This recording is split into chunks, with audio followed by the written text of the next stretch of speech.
Hello student, welcome to our YouTube channel ABC classes Bhopal. आज के lecture में हम डिस्कस करेंगे करंट, वोल्टेज एंड रेजिस्टेंस। ये लेक्चर बहुत ख़ास होने वाला है क्योंकि ये फास्ट रिवीजन क्लास है। इस लेक्चर में हम बहुत कम समय में तीनों टॉपिक के बारे में डिटेल डिस्कस करेंगे और लास्ट में हम क्वेश्चन आंसर भी डिस्कस करेंगे। तो स्टार्ट करते हैं। करंट टॉपिक को समझने से पहले हमें इलेक्ट्रॉन, प्रोटॉन और न्यूट्रॉन के बारे में जानना बहुत ज़रूरी है। तो ध्यान से देखना है आप लोगों को कि सबसे पहले हम देखते हैं कि जो बाहर आउटर में है, यानी यहाँ पे एक 3 ऑर्बिट बने हुए हैं, जिसमें से जो बाहर आउटर में है उन्हें हम क्या बोलते हैं? इलेक्ट्रॉन बोलते हैं। इलेक्ट्रॉन क्या होता है? ये नेगेटिव चार्ज होता है। इसमें क्या होता है? नेगेटिव चार्ज होता है। और जो लास्ट में है, यानी जो बीच में है, नाभिक में है या न्यूक्लियर में है, तो इसमें दो चीज़ें होती है। एक प्रोटॉन होता है और दूसरा न्यूट्रॉन होता है। जो प्रोटॉन है वो धनात्मक आवेश होता है और जो न्यूट्रॉन है इसमें कोई आवेश नहीं होता। जो धनात्मक आवेश होता है वो कितना होता है? तो ध्यान से देखना है कि 1.6 इंटू 10⁻⁻19 कूलाम होता है, ये प्लस में होता है। और इलेक्ट्रॉन का जो चार्ज होता है ये दोनों सेम होते हैं, बट फ़र्क इतना है कि ये माइनस में होता है, 1.6 इंटू 10⁻⁻19 कूलाम। इसके बाद हम देखेंगे कि इनका जब चार्ज हम डिस्कस कर लिए तो मास के बारे में देखेंगे। तो जो इलेक्ट्रॉन का मास है वो कितना होता है? 9.11 इंटू 10⁻⁻31 kg। इसके बाद है मास ऑफ प्रोटॉन है 1.67 इंटू 10⁻⁻27 kg। आगे डिस्कस करते हैं। ये दोनों पॉइंट इम्पोर्टेंट हैं, देखना। ये वाला पॉइंट आपको याद रखना है। मैं इसमें स्टार बना देता हूँ कि mass of proton mass of electron के कितने गुना होता है? तो 1840 गुना होता है। कौन गुना होता है? जो प्रोटॉन का मास है उससे। आप ऐसा समझ सकते हो, मैं आपको एक ड्राइंग बना देता हूँ, जैसे इलेक्ट्रॉन, न्यूट्रॉन और प्रोटॉन, यानी ये तीनों चीज़ें डिस्कस करेंगे। साइज भी आपको दिख रहा होगा कि ये सबसे छोटा है तो इसका साइज़ सबसे छोटा होगा, फिर इसका साइज़, यानी ये मास के अकॉर्डिंग है, मास और साइज़ दोनों। तो इसको मैं सर्कल में बना के आपको दो चीज़ें हैं, साइज के अकॉर्डिंग और मास के अकॉर्डिंग। तो सबसे ज़्यादा मास किसका होता है? प्रोटॉन का होता है। ये देखो यहाँ पे साइज भी बढ़ा हुआ है, तो याद करने का सबसे बेस्ट तरीका है। आगे देखते हैं कि आवेश को समझते हैं। तो आवेश की डेफिनेशन इतनी इम्पोर्टेंट नहीं है, फिर भी हम समझ लेते हैं कि आवेश क्या है। कि यह एक ऐसा अदृश्य बल होता है जिसके कारण कोई भी वस्तु आकर्षण प्रतिकर्षण बल का अनुभव करती है। वो क्या कहलाती है? चार्ज कहलाती है। इसके यूनिट इम्पोर्टेंट है, तो यूनिट ध्यान से देखना आप लोगों को कि इसका कूलाम यूनिट होती है। क्या होती है? कूलाम। अगर इसे हम मैथमेटिकल फार्मूले में देखें तो आवेश बराबर क्या हो गया? जैसे अगर मैं यहाँ पे लिख देता हूँ, आवेश बराबर धारा इंटू समय। अगर हम इसे ऐसा भी लिखना चाहे, Q से डिनोट करते हैं और धारा को हम I से डिनोट करते हैं और समय को हम T से डिनोट करते हैं। तो ये आपका बन गया Q equal to I T. Current भी हम देखेंगे, करंट क्या है कि यह किसी चालक में बहने वाला आवेश होता है, ठीक है। अब इसमें आपको फॉर्मूला पढ़ सकते हो, फॉर्मूला इम्पोर्टेंट रहता है। तो ये जो फॉर्मूला है कि धारा बराबर या I equal to D Q upon D T, इसके जो यूनिट होती एम्पियर होती है। चाहो तो इसकी एक यूनिट और है कि आवेश का कितना होता है, आवेश जो है आवेश का कूलाम और समय का क्या होता है टी। तो कूलाम पर सेकंड, कूलाम पर सेकंड को ही हम क्या बोलते हैं एम्पियर।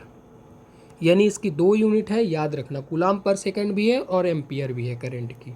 नीचे यहाँ पे लिखा भी हुआ है कूलाम पर सेकंड। वोल्टेज के बारे में हम डिस्कस कर लेते हैं कि वोल्टेज क्या है। वोल्टेज की कितनी सारी यूनिट्स आप सभी लोगों को याद रखना पड़ेगा। मैं पहले ही आप लोगों को बता देता हूँ, इसकी डेफिनेशन अगर आपको नहीं भी आएगी तो भी चलेगा, लेकिन आप लोगों को इसके फार्मूला और इसकी यूनिट आपको याद होनी चाहिए। तो इसका फार्मूला है कि voltage V equal to W upon Q, यानी जो W है वो वर्क होता है ये, ठीक। इसकी यूनिट क्या होती है, जूल पर कूलाम होती है, जिसको हम वोल्ट भी बोलते हैं। यहाँ लिखा भी हुआ है कि वोल्ट इक्वल टू जूल पर कूलाम, ये इंपॉर्टेंट है।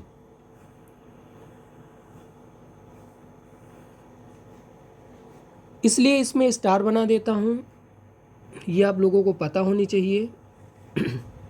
इसके बाद है कि आपको 1 वोल्ट बराबर कितना होता है 1 जूल अपान 1 एम्पियर सेकेंड। यहाँ लिखा भी है कूलाम, ध्यान से एक बार फिर से मैं आपको बता देता हूँ कि 1 वोल्ट को डिफाइन करने के लिए, जैसे यहाँ पे 1 वोल्ट लिख दिया, यहाँ भी 1 जूल कर लो, 1 एम्पियर सेकेंड हो गया। या तो आप ऐसा भी कह सकते हो कि वोल्ट बराबर जूल पर एम्पियर सेकेंड। एम्पियर सेकेंड कहाँ से आया, कूलाम की जगह लिखा हुआ है। तो यानी 1 2 3 तीनों चीज़ें आपको याद होनी चाहिए। नीचे देखते हैं EMF, इलेक्ट्रोमोटिव फोर्स, इसकी यूनिट क्या होती है, वोल्ट होती है, यूनिट ही इम्पोर्टेंट है। वैसे ये होता क्या है, यह प्रत्येक आवेश को एक बिंदु से दूसरे बिंदु तक ले जाने के लिए दी गई ऊर्जा क्या कहलाता है, विद्युत वाहक बल या EMF। EMF का फुल फॉर्म भी पूछ लेता है कभी कभी, इलेक्ट्रोमोटिव फोर्स। इसके बाद हम डिस्कस करेंगे वोल्टेज ड्रॉप। वोल्टेज ड्रॉप की जो यूनिट होती है इसकी वोल्ट। ये वोल्टेज ड्रॉप किस पे होता है, जैसे ये रेजिस्टेंस है, तो रेजिस्टेंस में मान के चलो यहाँ पे करंट कितनी है, I है, तो इसमें वोल्टेज ड्रॉप जो होगा V equal to I R. आगे देखते हैं पोटेंशियल डिफरेंस। पोटेंशियल डिफरेंस है। वीडियो अगर आपको पसंद आ रही हो तो लाइक ज़रूर कर देना। फास्ट है तो आप लोग समझते जाओ। अगर आप लोगों ने एक बार पढ़ा होगा तो ये क्लास आपको आसानी से समझ आ रही होगी। अगर आप फर्स्ट टाइम है तो थोड़ी बहुत आपको प्रॉब्लम जा रही होगी, लेकिन आप इसे स्पीड कम करके भी देख सकते हो, दोबारा भी देख सकते हो। पोटेंशियल डिफरेंस क्या क्या होता है, मान लो ये पॉइंट है, एक पॉइंट ये A और B है, तो ए बी पे पोटेंशियल डिफरेंस ए बी क्या हो जाएगा, A माइनस बी हो जाएगा। सिंपल है। पोटेंशियल डिफरेंस के जो यूनिट्स होती है वो भी क्या होती है, वोल्ट होती है। यहाँ लिख सकते हैं यूनिट क्या हो जाएगी, वोल्ट। इसके बाद रेजिस्टेंस देख लेते हैं। रेजिस्टेंस की डेफिनेशन, इसमें केवल 2 की डिफिनेशन आपको पता होनी चाहिए, एक करंट की डिफिनेशन पता होनी चाहिए, एक रेजिस्टेंस की डिफिनेशन पता होनी चाहिए। तो करंट की डेफिनेशन क्या है कि it's afford opposition to the flow of current in DC, यह डीसी में धारा के बहने का विरोध करता है। यहाँ भी लिखा है यह डीसी में धारा के बहने का विरोध करता है। क्या कहलाता है वो? रेजिस्टेंस कहलाता है। इसकी यूनिट इम्पॉर्टेंट है, तो यूनिट होती है एम्पियर। तो यहाँ मैं लिख देता हूँ कि इसकी यूनिट क्या होती है? एम्पियर। सॉरी, इसकी यूनिट होती है ओम। रेजिस्टेंस की यूनिट क्या होती है? ओम होती है। करंट की यूनिट होती है एम्पियर। तो इसकी यूनिट क्या होती है? ओम। ठीक है, यूनिट। ये फॉर्मूला लिखा हुआ है कि R इक्वल टू, ये रो है, L अपान ए। यूनिट क्या है? मैंने बताया ओम है। L को लिखते हैं लंबाई, A को लिखते हैं क्षेत्रफल यानी एरिया। ध्यान से देखना है, ये टेबल बनी हुई है, धातु के नाम लिखे हुए हैं, नेम ऑफ मेटल लिखे हुए हैं, और 20 डिग्री पर इसका जो है टेम्परेचर कोफिशिएंट है वो लिखा हुआ है। यानी कॉपर का कितना होता है? कॉपर का होता है 39.3, एल्युमिनियम का कितना होता है? 40.3, टंगस्टन का कितना होता है? 47.0, आयरन का कितना होता है? 65.0, और ब्रॉस का कितना होता है? 20। अब आपको देखना है कि कॉम्बिनेशन ऑफ रेजिस्टेंस का कॉम्बिनेशन, दो कॉम्बिनेशन है इसमें आपको पढ़ने हैं। एक पढ़ना है सीरीज कॉम्बिनेशन, दूसरा पढ़ना है पैरेलल कॉम्बिनेशन। सीरीज कॉम्बिनेशन में सिंपल्स है, जिनके जो रेजिस्टेंस हैं वो ऐड हो जाते हैं। जैसे यहाँ पे सीरीज में R1 R2 है तो सिंपल से ऐड कर दो। एक क्वेश्चन है यहाँ पे एग्जांपल में, जैसे 10 ओम है और 20 ओम है, तो इसको डायरेक्ट ऐड कर दोगे, कितना हो जाएगा? 30 ओम हो जाएगा। पैरेलल में क्या होता है कि अगर दो रेजिस्टेंस है तो एक ये डायरेक्ट करने का फॉर्मूला है। अगर इसमें 3 रेजिस्टेंस पैरेलल में है तो आप इस तरीके से भी लिख सकते हो। दो के लिए भी ऐसा आप लिख सकते हो कि 1/, ये टोटल रेजिस्टेंस के लिए 1/R1 प्लस 1/R2, ये दो के लिए भी ऐसा लिख सकते हो, और ये भी लिख सकते हो, दोनों सही हैं। तो जब पैरेलल में रहते हैं तो 1/, के फॉर्म में लिखना पड़ता है। जैसे 1/, टोटल रेजिस्टेंस को 1/R1 plus 1/R2 1/R3। Questions कर लेते हैं। यहाँ पे क्वेश्चन अगर होगा तो देखना, ये क्वेश्चन यहाँ पे है। यानी कितना है यहाँ पे? पैरेलल में 0.01 ओम है, और यहाँ पे कितना? 100 ओम है, पैरेलल में है। तो आपको ए वी फाइंड करना है। तो जहाँ आर ए बी हमेशा, ए बी जो हमेशा आएगा वो मिनिमम से भी कम होगा, मिनिमम से भी कम होगा। यानी ये जो एक स्टेटमेंट लिखी हुई है, यानी अगर आपको टोटल रेजिस्टेंस निकालना है आर ए बी के क्रॉस, तो इसमें मिनिमम रेजिस्टेंस दो पैरेलल में लगे हुए हैं। एक है 0.01 ओम, दूसरा है 100 ओम। तो सबसे जो मिनिमम वाला रेजिस्टेंस है 0.01 है, इससे भी कम रेजिस्टेंस आएगा। ये चीज़ें बताया गया है। रो को किससे स्पेसिफिक रेजिस्टेंस बोलते हैं? विशिष्ट प्रतिरोध बोलते हैं रो को। यह चालक के मटेरियल पर निर्भर करता है। कौन सा?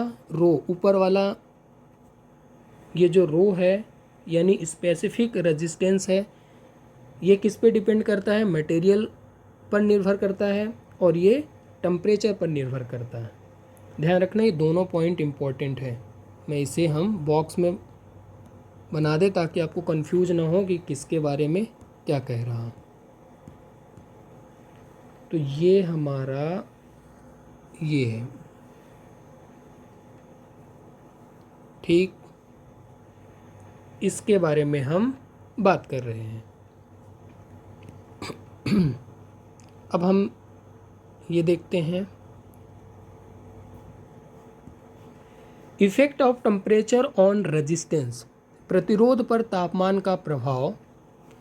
इसे हमें समझना, 3 केसेस हैं, 3 फार्मूले, तीनों फार्मूलों को आप लोग रट लो अगर रटना आता है तो।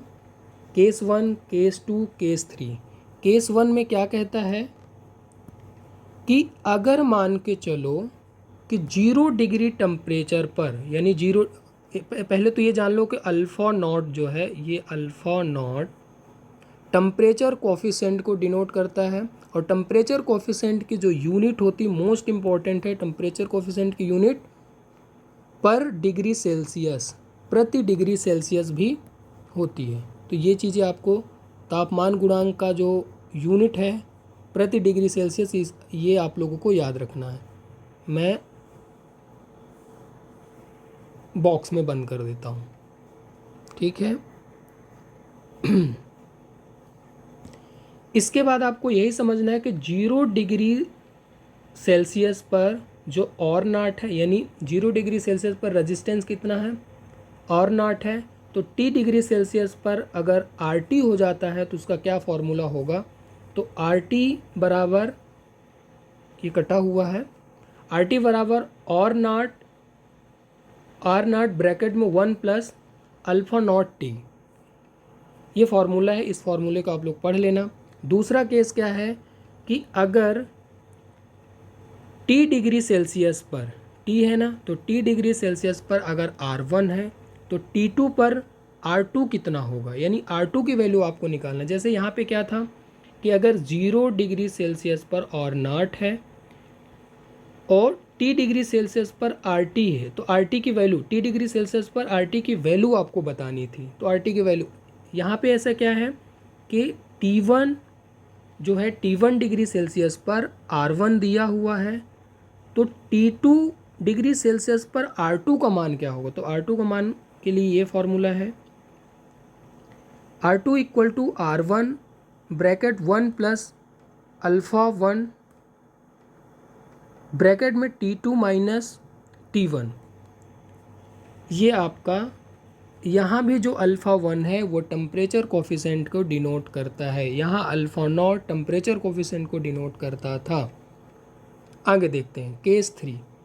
केस 3 में क्या है कि अगर 0 डिग्री सेल्सियस पर और नॉट हो और T1 डिग्री सेल्सियस पर RT1 हो और T2 डिग्री सेल्सियस पर RT2 का वैल्यू बताना है दोनों के, तो सिंपल सी बात है कि इसमें, और टेम्परेचर कोफिशिएंट कितना है, अल्फ़ा नॉट है, तो RT1 क्या हो जाए, RT1 की वैल्यू क्या हो जाएगी, ये हो जाएगा इक्वेशन नंबर फर्स्ट, और T2 का क्या हो जाएगा, इक्वेशन नंबर 2। यानी सेम फर्स्ट वाले केस से ये फार्मूला निकाला गया। इन दोनों फार्मूले में डिवाइड करना है 2 को फर्स्ट से डिवाइड किए तो ये फार्मूला आया। ये इंपॉर्टेंट, ये तीनों फार्मूले रट लेना, पेपर में कभी कभी पूछ लेते हैं। कलर कोडिंग देख लेते हैं।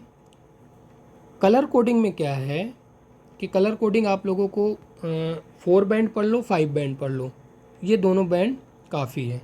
तो अगर 4 बैंड का है, आप लोगों को पता होगा, यहाँ पे 1 बैंड, 2 बैंड, 3 बैंड, 4,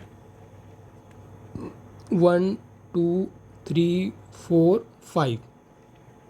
तो जो फर्स्ट वाला है इधर से, तो क्या होगा, टेंस को डिनोट किया, यूनिट हुआ, फिर मल्टीप्लाई हुई, तीसरे नंबर जैसे इधर का मल्टीप्लाई, लास्ट वाला जो होता है वो टॉलरेंस को डिनोट करता है,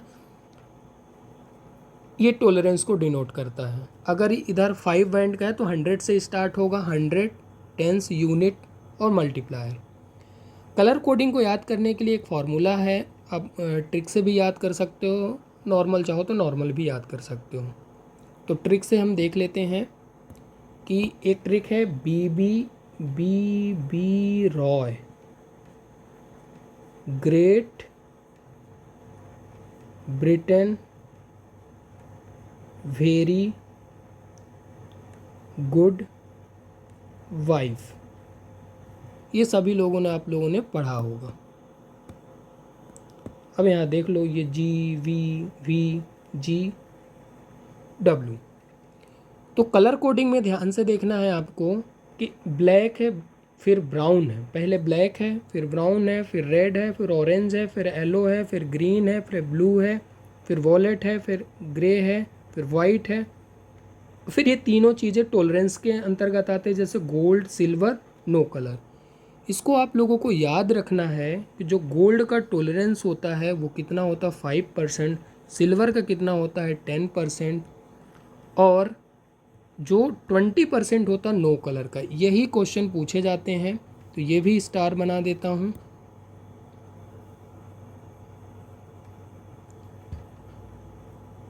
तो ये तीनों आपको याद रखना मोस्ट इम्पॉर्टेंट है, फर्स्ट, सेकंड और थर्ड।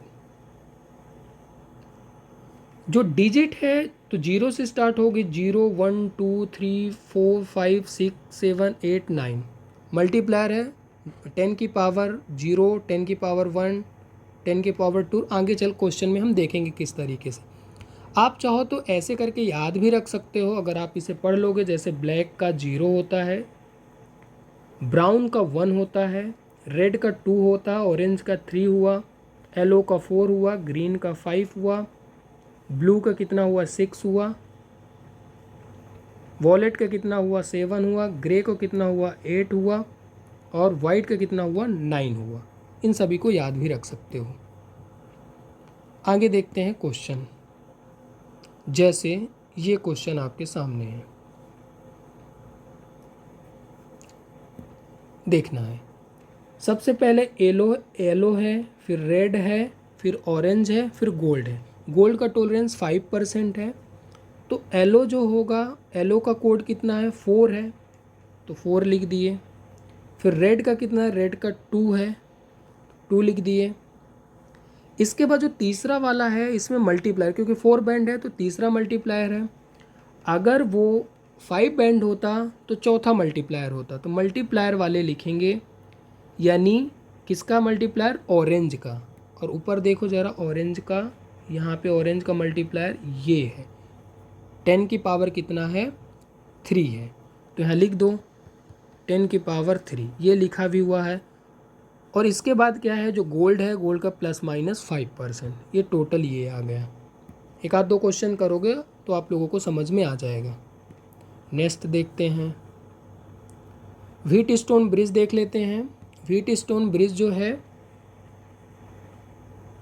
अगर ये बैलेंस ब्रिज में है तो R5 में कोई करंट नहीं जाएगा बैलेंस कंडीशन में। ये R5 है, इसमें करंट क्या होगी, 0 होगी। क्वेश्चन पूछा जाएगा R5 में अगर ये बैलेंस कंडीशन है तो 0 होगी करंट। तो इसका फॉर्मूला सिंपल सा है, इसको क्रॉस मल्टीप्लाई करा दो। जैसे R1 into R2, R1 into R2 equal to R3 into R4। अब चाहे तो ऐसा भी लिख सकते हो इसको कि R2 निकालना है तो R2 R3 R4 अपान R1, ऐसा भी आप इसे कर सकते हो। ठीक है। अगर इसे सॉल्व करना है, बैलेंस कंडीशन में ये हट गया, तो देखना ये दोनों सीरीज में है, R1 R3 सीरीज में है, तो ये सीरीज में हो गया। ये भी सीरीज में है तो ये भी सीरीज में ले दिए। अगर ये पॉइंट था A और B पे निकाल दिए दोनों ये, तो ये फार्मूला बना इसका। क्वेश्चन कैसे करेंगे ये देख लेते, क्वेश्चन से आपको समझ में आ जाएगा। मान के चलो कि 5 ओम है, 2 ओम है, ये 5 है, ये 2 है, ये 4 है, ये 10 ओम है। अगर ये बैलेंस है तो ये वाला हट जाएगा क्योंकि इसमें कोई करंट नहीं बहेगी। ये दोनों सीरीज में हैं तो 5 और 2 कितने हो गए, 7 हो गया, और 10 और 4 मिला के कितना हो गया, 14 हो गया। ये दोनों पैरेलल में सॉल्व कर लिए। पैरेलल में सॉल्व करने का सबसे बेस्ट तरीका है इन दोनों को मल्टीप्लाई नीचे ऐड कर दिए, तो ये इसका आंसर आ गया। इसके बाद है स्टार डेल्टा कनेक्शन है, रेजिस्टेंस का ही है। इसे देख लेते हैं कि अगर वो स्टार है, स्टार टू डेल्टा, तो स्टार से किस में बनाया जा रहा है, डेल्टा में बनाया जा रहा है। तो देखना स्टार टू डेल्टा, यानी स्टार को हमने ये डेल्टा में बना दिया। ठीक, तो यहाँ मान के चलो कितना, RA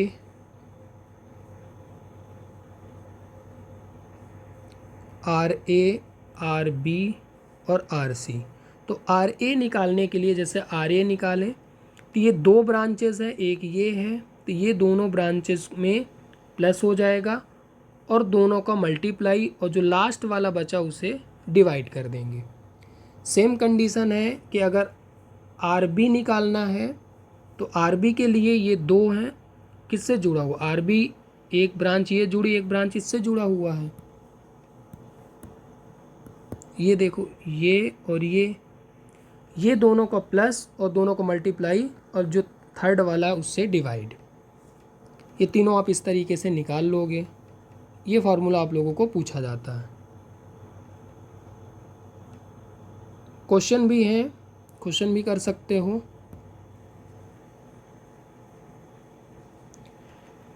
देखो, यदि बराबर के तीन रेजिस्टेंस स्टार में जुड़े हो तो डेल्टा में प्रतिरोध 3 गुना हो जाएगा। कहने का मतलब ये है कि अगर स्टार में है, आप ऐसा इसे बना लो कि स्टार में है तो डेल्टा कैसे हो जाएगा, 3D हो जाएगा। यानी स्टार में अगर 5 ओम का है, अगर 5 ओम का रेजिस्टेंस तीनों सेम है तो जो डेल्टा में आएगा तो 5 का 3 से मल्टीप्लाई कर दो तो 15 हो जाए।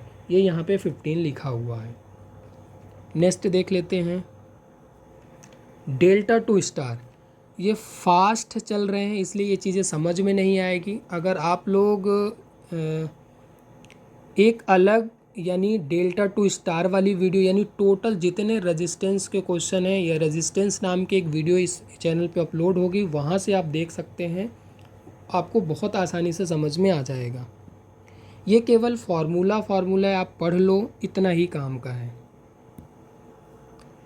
इसके बाद डेल्टा टू स्टार अगर करेंगे, जैसे डेल्टा स्टार, तो क्या चाहिए आपको, R1 चाहिए, R1 चाहिए, यानी ध्यान से देखना कि आपको ये R1 चाहिए। इससे कनेक्ट कौन कौन से, एक ये ब्रांच कनेक्ट है, एक ये ब्रांच कनेक्ट है, तो इन दोनों का मल्टीप्लाई होगा और तीनों को ऐड है, ये तीनों ऐड है। तो R1 की वैल्यू कैसे निकालिए, ये दोनों को मल्टीप्लाई कर लिए और तीनों को ऐड कर दिए नीचे।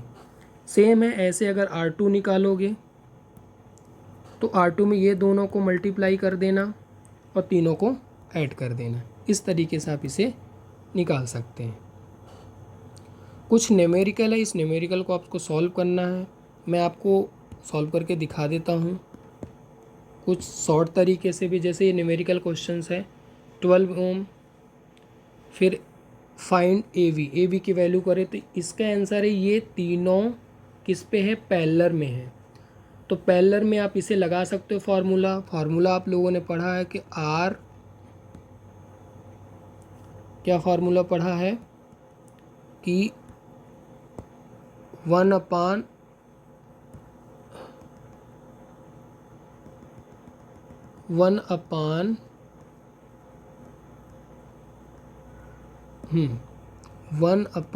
R टोटल क्या हो, 1 अपान R1 प्लस 1 अपान R2 प्लस 1 अपान R3।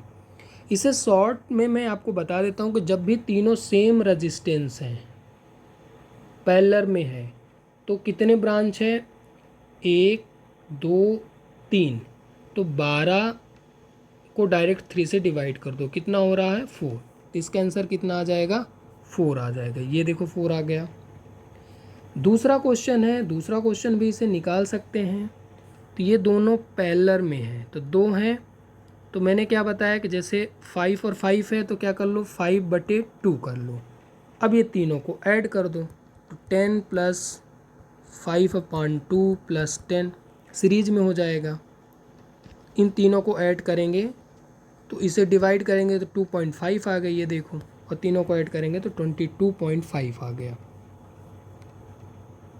ठीक है, कुछ क्वेश्चंस ये हैं, इन क्वेश्चन को हम बाद में देखेंगे। ठीक है, एक क्वेश्चन कलर कोडिंग का, ये भी देख लेते हैं।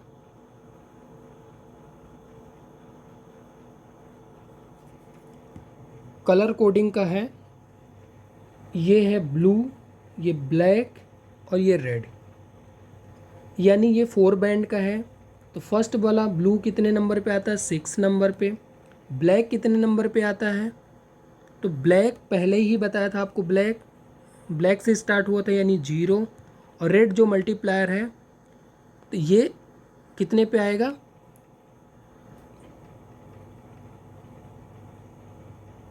देखना ज़रा,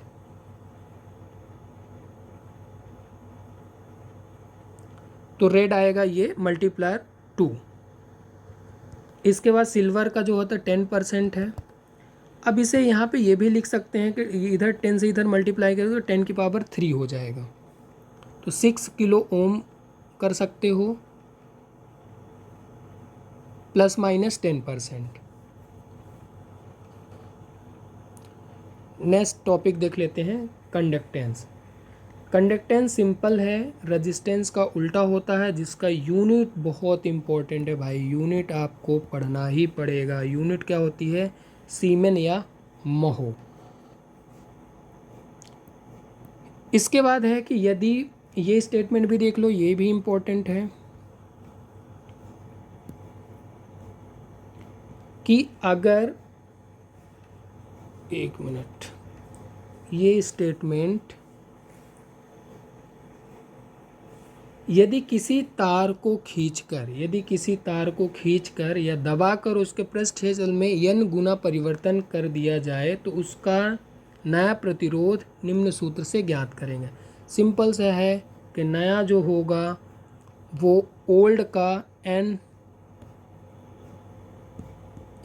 यानी इसे अगर हम R new equal to R, जो ओल्ड होगा ओल्ड की वैल्यू देगा, और कितने गुना कर रहा है तो मान लो 2 गुना कर रहा है तो 2 की पावर 2 हो जाएगा। ये देखो यहाँ पे क्वेश्चन भी है, इसे आप इसे समझ सकते हो। यदि एक तार का प्रतिरोध 100 ओम है तथा खींचकर इसे प्रक्षेपण को 1/3 कर दिया जाता है, यानी 1/3 कर दिया जाता है। 1/3 का क्या करेंगे? स्क्वायर करेंगे। 1/3 का यहाँ पे देखो स्क्वायर किया तो कितना हो जाएगा? 9 ऊपर चला जाएगा, यानी 900 ओम आ जाएगा न्यू वाला। इसके बाद एक स्टेटमेंट और दी है, यदि एक तार को खींचकर उसकी त्रिज्या n गुना करेंगे तो n की पावर 4 होगा। वहाँ पे त्रिज्या को नहीं कर रहा था, वहाँ पे पृष्ठ क्षेत्रफल को करता था। जब भी क्षेत्रफल की बात आएगी तो n स्क्वायर डिवाइड करेंगे, और जब त्रिज्या की बात आएगी, रेडियस की बात आएगी, तो n की पावर कितना करेंगे? 4 से डिवाइड करेंगे।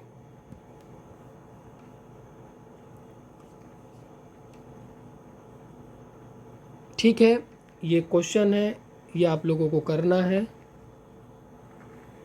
ठीक है, स्क्रीनशॉट ले लो, कर लेना। नेक्स्ट, अब हम देख लेते हैं कुछ ऑब्जेक्टिव टाइप के क्वेश्चन हैं, फटाफट इसको करते हैं। अगर अभी तक ऊपर तक आपको समझ में नहीं आया होगा तो ये ऑब्जेक्टिव आप समझ लो, और लास्ट में की पॉइंट लिखे हुए हैं वो आपने समझ लिया तो आज का लेक्चर आपके लिए इम्पॉर्टेंट हो जाएगा। यानी आज के जो लेक्चर आपने इतना टाइम वेस्ट किया वो आपका काम आ जाएगा। तो थोड़ी देर तक और बने रहना। निम्न में से किसका ताप गुणांक निगेटिव होता है? निगेटिव किसका होता है? कार्बन का होता है। 8 ओम के प्रतिरोध की चालकता क्या होगी? 8 ओम के प्रतिरोध की चालकता क्या होगी? चालकता बराबर क्या होता है? इसका जस्ट अपोजिट होता है, 1/8 होता है, और डिवाइड कर दो तो कितना आ जाएगा? अब इससे जैसे यहाँ पे सीमेन है तो m जो है यानी मिली है, तो 10 की पावर कितना हो जाएगा? किससे मल्टीप्लाई कर दिया गया है? ये 1000 से मल्टीप्लाई कर दिया गया, तो ये आ जाएगा। ठीक है, नेक्स्ट, इन क्वेश्चन को देख लो भाई। किसी परिपथ में किसी परिपथ में धारा प्रवाहित होती है जब स्विच खुला हो, जब स्विच बंद हो, स्विच या तो बंद हो या तो खुला। सिंपल से यदि स्विच बंद हो तो क्या होगी, परिपथ में धारा प्रवाहित होती है जब स्विच बंद हो। भाई सिंपल, अगर स्विच ओपन रहेगा तो उसमें धारा प्रवाहित ही नहीं होगी, इसलिए स्विच बंद होगा। वो वाला बंद वाला मत समझ लेना। जैसे यहाँ पे बल्ब लगा दो, यहाँ पे स्विच है, तो ये ओपन अगर स्विच है तो ये बल्ब नहीं जलेगा। अगर यहाँ पे बंद कर देंगे तभी ये बल्ब जलेगा, या बल्ब जलेगा या तो करंट पास होगी। यदि किसी सर्किट में 220 की सप्लाई पर 22 एम्पियर का करंट प्रवाहित हो रहा हो तो सर्किट में प्रतिरोध का मान ज्ञात करो। प्रतिरोध सिंपल है कि R बराबर क्या होता है, V/I, डिवाइड कर दो V/I, ये आ जाएगा। अगर आप लोगों ने अगर ओम्स लॉ के अकॉर्डिंग, ये ओम्स लॉ अगर आप लोगों ने नहीं पढ़ा है तो इस वीडियो के डिस्क्रिप्शन में दे दूंगा, वहाँ से अच्छे से पढ़ लेना। नेक्स्ट,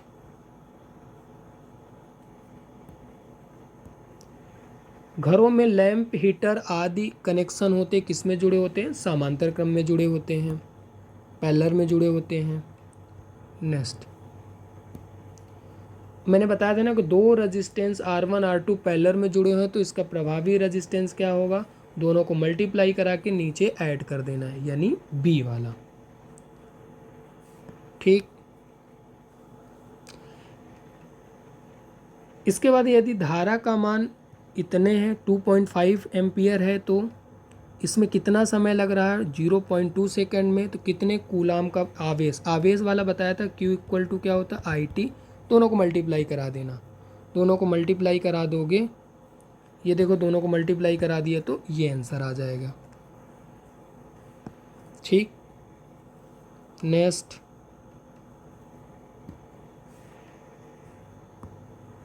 किसी पदार्थ के विशिष्ट प्रतिरोध मापा जाता है। विशिष्ट प्रतिरोध किस में मापा जाता है, यानी जो स्पेसिफिक रेजिस्टेंस है ओम।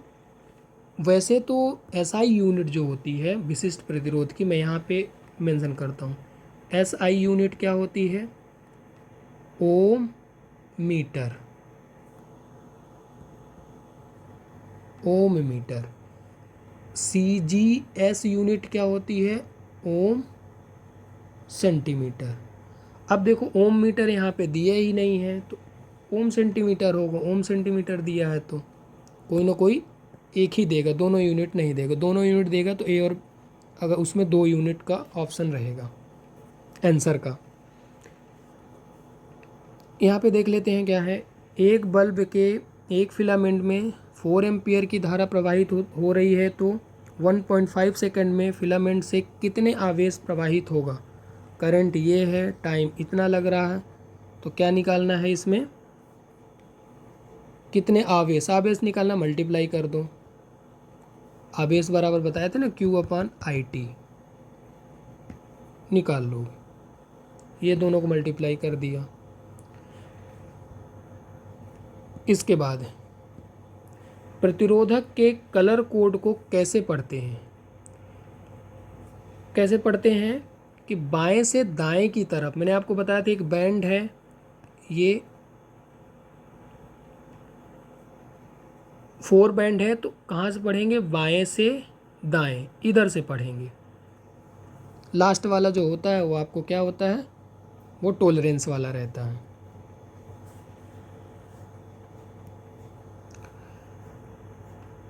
इसमें ये लिखा हुआ है 340 के ओम व 5% टॉलरेंस के साथ प्रतिरोध का कलर कोड क्या होगा।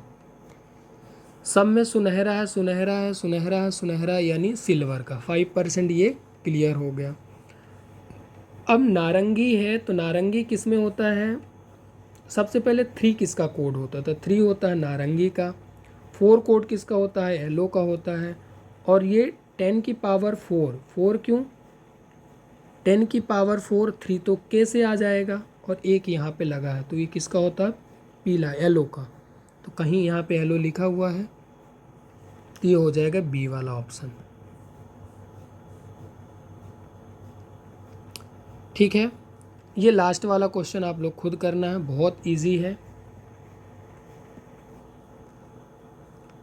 अब फिर से वही बात मैं आप लोगों को बता रहा था कि ये मात्र 1 मिनट की और क्लास है, 1 मिनट भी नहीं लगेंगे, फटाफट देख लेते हैं इसको। इम्पॉर्टेंट पॉइंट, अगर अभी तक आप लोगों ने बने रहे हैं तो ये वाले लेक्चर देख लो। इलेक्ट्रॉन का मास कितना होता है, 9.11 इंटू 10 के पावर -31 kg। इसके बाद प्रोटॉन का मास 1.67 इंटू 10 के पावर -27 kg। प्रोटॉन का मास कितना होता है ये भी मैंने आपको बताया था कि किस तरीके से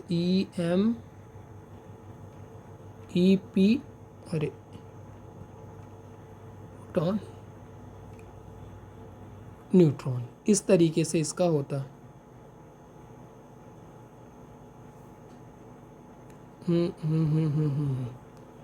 देखना, जिसका प्रोटॉन का मास है वो इलेक्ट्रॉन के मास से कितना ज़्यादा होता है, यानी इलेक्ट्रॉन का मास हो गया, प्रोटॉन का मास हो गया और न्यूट्रॉन का मास हो गया, इस फॉर्म में रहता है। इसके बाद इसकी यूनिट आवेश की इकाई होती है कूलाम, ऊपर बता चुका हूँ। करंट एम्पियर, ये फॉर्मूला। करंट धारा की इकाई क्या होती, एम्पियर होती है। वोल्टेज का मैंने आपको बताया था W/Q, यानी जूल कूलाम भी होता है। वोल्टेज ड्रॉप की यूनिट वोल्ट होती है। ओम होती है R, ये फॉर्मूला है। इसके बाद है सीरीज में, सीरीज कॉम्बिनेशन में रेजिस्टेंस को ऐड कर देते हैं, पैरेलल कॉम्बिनेशन में अपॉन में लिखा जाता है। इसके बाद जो स्पेसिफिक रेजिस्टेंस होता है चालक में पदार्थ, मटेरियल तथा तापमान पर निर्भर करता है। इसके बाद यहाँ पे मैंने आपको बताया था स्टार डेल्टा में, तो स्टार डेल्टा में आपको बताया था कि सिंपल है कि अगर हमें RA चाहिए तो ये वाले दो दिख रहे हैं, यानी यहाँ पे RA लगाना है, तो R1 R2 को ऐड करना है, इन्हीं दोनों को मल्टीप्लाई करना है, इसके बाद ये 3 वाले से डिवाइड करना है। अगर RB चाहिए तो RB में इधर का है RB, तो ये दोनों को मल्टीप्लाई, यानी R2 प्लस R3, और ये दोनों को मल्टीप्लाई करा के डिवाइड करना 4 से। तो ये दोनों फार्मूला मैंने आपको बता दिया है। ठीक, इसके बाद है कि ये भी फार्मूला आपको बताया था, तो एक बार और देख लेते हैं। कंडक्टेंस रेसिप्रोकल किसके होता है, रेजिस्टेंस के होता है। n गुना वाला ये स्टेटमेंट वहाँ पे नहीं बताया गया था, तो ये ध्यान से देखना। यदि किसी तार के खींचकर उसकी लंबाई को n गुना कर दिया जाए, ध्यान से देखना, अगर हमें एरिया को n गुना करते हैं तो अपान में n की पावर 2 करते हैं। अगर रेडियस को n गुना करते हैं तो अपान में n की पावर 4 करते हैं। अगर लंबाई को n गुना करते हैं तो n स्क्वायर करते हैं, अपान में नहीं करते, तब मल्टीप्लाई करते हैं। ये चीज़ें आपको समझना है। ठीक है, तो आज की क्लास यहीं तक। बाय बाय, फिर मिलते हैं दूसरे क्लास में।